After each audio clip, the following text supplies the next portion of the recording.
Good morning dear students. Business services में हमने अब तक business services concept, business services क्या हैं, उनके फीचर्स पढ़ लिए थे और टाइप्स ऑफ सर्विसेज पर भी हमने डिस्कशन कर लिया था। ठीक है, जिनमें हमने बिजनेस सर्विसेज, सोशल सर्विसेज और पर्सनल सर्विसेज इन पर डिस्कशन कर लिया था। आज हम, क्योंकि हम बिजनेस स्टडीज पढ़ रहे हैं, तो बिजनेस सर्विसेज के बारे में हम डिस्कशन करेंगे, कंप्लीट डिस्कशन करेंगे। फर्स्ट बिजनेस सर्विस है बैंकिंग सर्विस। ठीक है स्टूडेंट्स, बैंक्स के बारे में आप जानते ही हैं। बैंक एक इंस्टीट्यूशन है, ऐसा इंस्टीट्यूशन जो कम इंटरेस्ट रेट पर पब्लिक से मनी डिमांड करता है और ज्यादा इंटरेस्ट रेट पर पब्लिक को मनी प्रोवाइड करता है, और इसका ये जो डिफरेंस है, यही बैंक का प्रॉफिट होता है। ठीक है, यानी कि मनी की लेंडिंग जो है ये करता है ऑन बैंक। ठीक है, देखिए यहां पर भी दिया हुआ है,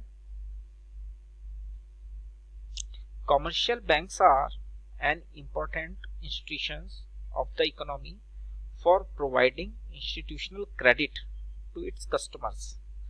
ए banking company in India is the one which transacts the business of banking, which means accepting for the purpose of lending and investment of deposit of money from the public repayable on demand। देखिए, public से वो money deposit करवाता है और उसकी demand पर जब उनको जरूरत है उनको प्रोवाइड करता है, और otherwise and withdrawable by cheque, draft order or otherwise in simple term. A bank accept money in deposit repayable on demand and also earn a margin profit by lending money। यानी कि वो जो money को, cash को, पैसों को वो इधर उधर जो करता है, यानी लेता है और देता है, तो उसका बीच का जो डिफरेंस होता है, यही बैंक का प्रॉफिट है। A bank stimulates economic activity in market by dealing in money. Bank जो है ये इंडियन इकोनॉमी को बहुत हद तक इफेक्ट करता है। वो कैसे करता है? मनी की डीलिंग के थ्रू। ठीक है, और मनी की यानी कैश की मोबाइलाइजिंग, यानी कि मोबाइलाइजिंग मतलब उसके मूवमेंट के थ्रू। बात करते हैं कि बैंक्स कितने तरह के होते हैं। बैंक का तो हमको पता चल गया कि बैंक एक इंस्टीट्यूशन है जो कम इंटरेस्ट रेट पर पब्लिक से डिपॉजिट लेता है और उनकी डिमांड पर वापस करता है, या ज्यादा इंटरेस्ट रेट पर वो पब्लिक को लोन के रूप में प्रोवाइड करता है। जो डिफरेंस है बीच का, वो उसका मार्जिन है। ये तो हमको पता चल गया। अब बात करते हैं कि बैंक कितने टाइप्स का है।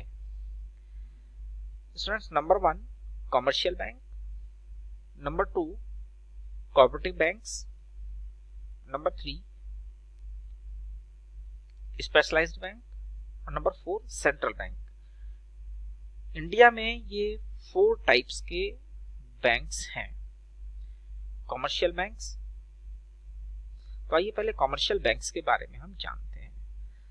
स्टूडेंट्स, आप अपने आसपास में जितने भी बैंक्स देखते हैं, जिनमें जैसे स्टेट बैंक है, पंजाब नेशनल बैंक है, सेंट्रल बैंक है, इलाहाबाद बैंक है, स्टेट बैंक ऑफ इंडिया, तो इस तरह के जो भी बैंक्स हैं, ये सब कॉमर्शियल बैंक्स हैं। कॉमर्शियल बैंक्स मतलब जिनका पर्पस प्रॉफिट अर्न करना है, यानी कि मनी की मोबाइलाइजिंग थ्रू डायरेक्ट कस्टमर्स। देखते हैं क्या है। Commercial banks are institutions dealing in money. These are governed by Indian Banking Regulation Act 1949, and according to it, banking means accepting deposit of money from the public for the purpose of lending or investment. There are 2 types of commercial bank: public sector and private sector banks. ये जो banks हैं Indian banking regulation act 1949 के according ये establish होते हैं, और जो अभी हमने डिस्कशन किया था कि मनी की लैंडिंग करते हैं, कम रेट पर पब्लिक से लेते हैं और आगे वो ज्यादा रेट पर वो इंटरेस्ट पर वो देते हैं। ठीक है, तो बैंक्स जो हैं वो टू टाइप्स के हैं, तो पब्लिक सेक्टर बैंक्स और दूसरे private sector banks. Public sector banks वो बैंक्स जो गवर्नमेंट ऑफ इंडिया अंडरटेकिंग्स होते हैं,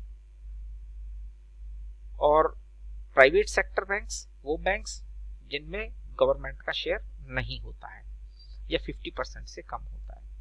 अगर हम पब्लिक सेक्टर के कुछ एग्जांपल्स देखें तो पब्लिक सेक्टर के बैंक्स हैं जैसे स्टेट बैंक ऑफ इंडिया है, पंजाब नेशनल बैंक है, सेंट्रल बैंक हुआ, इलाहाबाद बैंक हुआ, तो ये सब पब्लिक सेक्टर के बैंक है। और प्राइवेट सेक्टर की बात करें, HDFC जैसे मतलब है housing development finance corporation, ICICI bank, Kotak Mahindra bank, Jammu Kashmir bank, तो ये प्राइवेट सेक्टर बैंक्स हैं। देखिए इसमें दिया हुआ भी है, private sector banks are those which the government has major stake and they usually need emphasis on social objective than on profitability। जो पब्लिक सेक्टर बैंक्स हैं उनको गवर्नमेंट के बैंक्स भी बोला जाता है, गवर्नमेंट बैंक्स, और उनका मेन जो पर्पस होता है वो सोशल ऑब्जेक्टिव होता है, यानी सोसाइटी के लोगों को प्रॉफिट अर्न कराना होता है, उनकी मनी को सेफ डिपॉजिट में रखना होता है, सेफ रखना होता है, तो ये उनका पर्पस होता है। जबकि प्राइवेट सेक्टर के जो बैंक्स हैं वो इंडिविजुअल्स कंट्रोल करते हैं उसको। Private sector banks are own, manage and control by private promoters यानी individuals, and they are free to operate as per the market forces.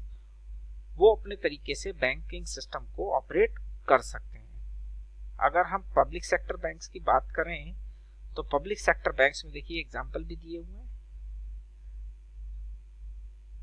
Or the number of public sector banks are like SBI, PNB, Indian Overseas Bank, etc.